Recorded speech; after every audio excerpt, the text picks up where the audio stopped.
राधे राधे। इस साल अनंत चतुर्दशी 28 सितंबर गुरुवार को पड़ रही है। अनंत चतुर्दशी की पर्व भाद्रपद शुक्ल चतुर्दशी को मनाया जाता है। इस दिन भगवान विष्णु के अनंत स्वरूप की पूजा की जाती है। इसमें व्रत का संकल्प लेकर अनंत सूत्र बांधा जाता है। माना जाता है कि इसको धारण करने से कष्टों का नाश होता है। इस दिन भगवान विष्णु के भक्त पूरे दिन उपवास रखते हैं और पूजा के दौरान पवित्र धागा बांधते हैं। और आज के दिन ही भगवान गणेश का विसर्जन भी किया जाता है। तो आइए जानते हैं इस वीडियो में अनंत चतुर्दशी का शुभ मुहूर्त, गणेश चतुर्थी का शुभ मुहूर्त और पूजा विधि। 28 सितंबर को गुरुवार को अनंत चतुर्दशी पड़ रही है। उदया तिथि के अनुसार अनंत चतुर्दशी 28 सितंबर को ही मनाई जाएगी। चतुर्दशी तिथि का प्रारंभ होगा 27 सितंबर को रात 10:18 पर और इसका समापन होगा 28 सितंबर को शाम 6:49 पर। अनंत चतुर्दशी का पूजा मुहूर्त सुबह 6:12 से लेकर शाम 6:49 तक रहेगा। आइए अब जानते हैं उसी दिन किए जाने वाले गणपति विसर्जन का मुहूर्त।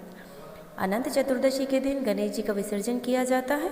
28 सितंबर 2023 को गणपति विसर्जन के लिए 3 मुहूर्त हैं। इस दिन सुबह 6:11 से लेकर सुबह 7:40 तक ये मुहूर्त रहेगा। उसके बाद 10:42 से दोपहर 3:10 तक। और ये आप यदि इन मुहूर्त पर भी गणपति विसर्जन ना कर पाएँ तो आप शाम के मुहूर्त में कर सकते हैं, जो कि 4:41 से लेकर रात 9:10 तक रहेगा। अनंत चतुर्दशी व्रत का क्या महत्व है? आखिर क्यों किया जाता है अनंत चतुर्दशी का व्रत? अनंत चतुर्दशी व्रत करके विद्यार्थी जिस भी विषय का अध्ययन प्रारंभ करेंगे उन्हें निश्चय ही उस विषय का उत्तम ज्ञान प्राप्त होगा। धन की कामना करने वाले को प्रचुर धन की प्राप्ति होगी और ईश्वर की कामना करने वाले को अनंत काल तक के लिए ईश्वर का सानिध्य प्राप्त होगा।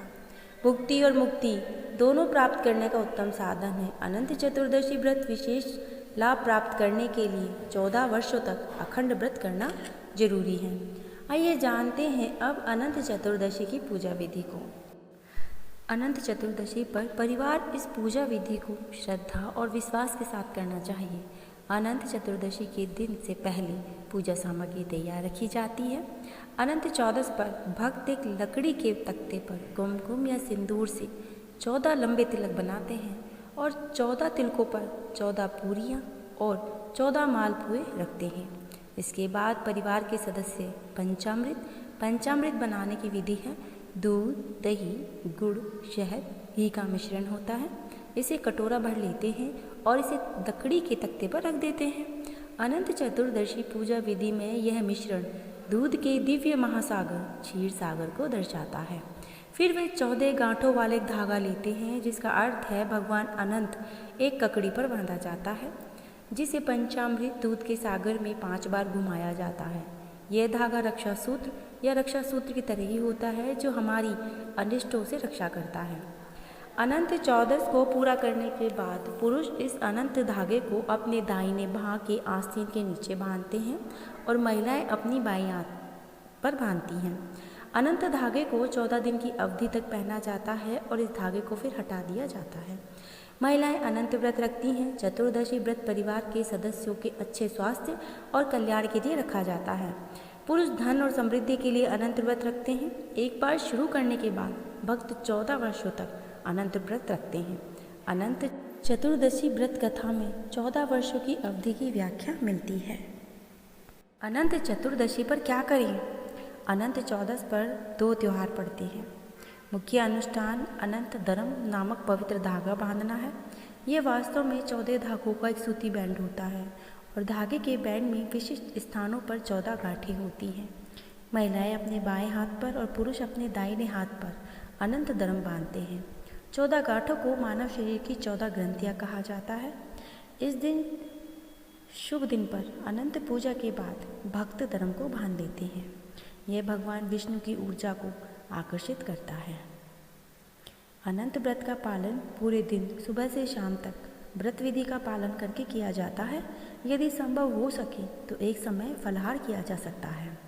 उच्च भक्तों के लिए अनंत चौदस पर कठोर उपवास का सुझाव दिया जाता है, जो खुद को पूरी तरह से भगवान विष्णु को समर्पित कर देते हैं। अनंत चतुर्दशी पर हजारों भक्त उत्साह के साथ अनंत चतुर्दशी व्रत का पालन करते हैं। अगर आप मंदिर जा सकते हैं तो आप पूजा अर्चना मंदिर में कर सकते हैं, नहीं तो आप घर पर ही भगवान विष्णु की मूर्तियों के आगे पूजा चंदन, फूल, फल इत्यादि से करनी चाहिए। अनंत चौदस पर हमेशा विष्णु यंत्रों की पूजा करना भगवान विष्णु की पूजा करने में से एक सर्वोत्तम तरीका है। अनंत चतुर्दशी पर भक्त तुलसी की माला पर हरे कृष्ण कृष्ण कृष्ण हरे कृष्ण इस मंत्र का जाप भी कर सकते हैं। फूल भी चढ़ा सकते हैं। आप ब्राह्मणों को कपड़े, अनाज, छाते, हाथ पंखे, पानी से भरे हुए घड़े और कोई भी वस्तु दान कर सकते हैं। यह अनंत चतुर्दशी का एक महत्वपूर्ण हिस्सा माना जाता है। आइए अब जानते हैं कि भगवान विष्णु अनंत शेष पर क्यों सोते हैं। अनंत चौदस के दिन अनंत शेष पर शयन करने वाले भगवान विष्णु की पूजा की जाती है। इसका बहुत ही गहरा अर्थ है कि जब जीवित प्राणी नींद लेते हैं तो उनकी सारी गतिविधियां रुक जाती हैं। हालांकि अन्य गतिविधियां जैसे दिल की धड़कन, रक्त परिसंचरण, विचार प्रक्रिया और सांस लेना इत्यादि सक्रिय होती है। अब भगवान विष्णु की शयन अवस्था या निद्रा साधारण तो नहीं है, यह योग निद्रा है, जो भगवान का एक रहस्यमय गुण है, जिसे देवता भी ब्रह्म के समान समझते हैं और इसे अन्य लोग समझने में असमर्थ होते हैं। यह अचेतन होने का गुण है जो पृथ्वी पर उन जीवित प्राणियों को प्रकट करता है जो माया के वशीभूत होते हैं। अचेतन होने का अर्थ होता है आध्यात्मिक ज्ञान से अनभिज्ञ होना। यह जीवित प्राणियों की संवैधानिक स्थिति होती है। हालांकि भगवान की योग निद्रा को अज्ञानता के रूप में नहीं लिया जाना चाहिए, क्योंकि वह सर्वशक्तिमान है। वह अपने कानों से देख सकते हैं, अपनी आँखों से सुन सकते हैं और अपनी आँखों से बोल भी सकते हैं। निद्रा में रहते हुए वे अपनी त्वचा के छिद्रों के माध्यम से सांस लेते और छोड़ते हुए असंख्य ब्रह्मांडों की रक्षा करते हैं। अनंत शेष भगवान का एक पूर्ण अंश है। उन्हें अनंत असीम कहा जाता है।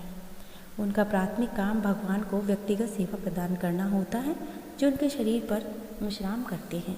भगवान के द्वारा ब्रह्मांडों को बनाने, उन्हें ग्रहों से भरने के बाद तत्काल कार्य शेष किया जाता है और यही कार्य सभी निर्मित ग्रहों को अपने फनों पर रखकर धारण किया जाता है। जब वह ब्रह्मांडीय रचनाओं के विघटन के बाद भी अस्तित्व में रहते हैं तो अपनी सभी क्षमताओं में वह भगवान की सेवा करते हैं और इसीलिए अनंत चतुर्दशी पर भगवान अनंत की भी पूजा की जाती है। राधे राधे।